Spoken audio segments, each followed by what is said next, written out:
कुरान से 26 आयतों को हटाने के लिए सुप्रीम कोर्ट में याचिका दाखिल करने वाले शिया वक्फ बोर्ड के पूर्व चेयरमैन वसीम रिजवी का एक और बयान सामने आया है जो मुस्लिम समुदाय को आक्रोशित कर सकता है। न्यूज़ 18 की रिपोर्ट के मुताबिक वसीम रिजवी ने मांग की है कि कोरोना महामारी खत्म होते ही देश में CAA और NRC लागू किया जाए, क्योंकि बंगाल चुनाव के नतीजों ने दिखा दिया है कि बांग्लादेशी घुसपैठियों ने हिंदुत्व के खिलाफ एकजुट होकर ममता बनर्जी को वोट दिया।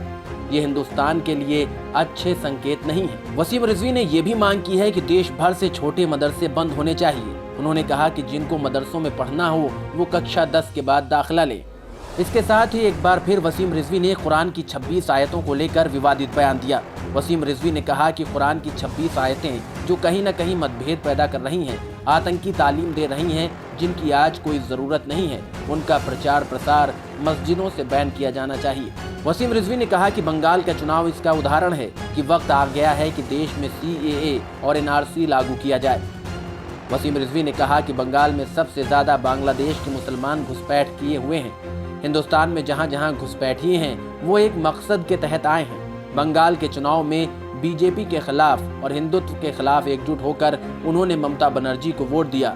जहां मुस्लिम निर्णायक वोट था वो सभी सीटें ममता बनर्जी ने जीती है।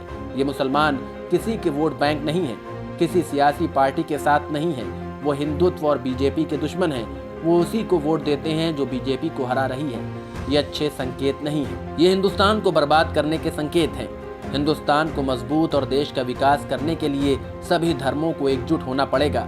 जिस तरह से विभाजन हो रहा है, सियासी पार्टियां तोड़ने की कोशिश कर रही हैं, ये देश में गृह युद्ध छेड़ने की कोशिश है।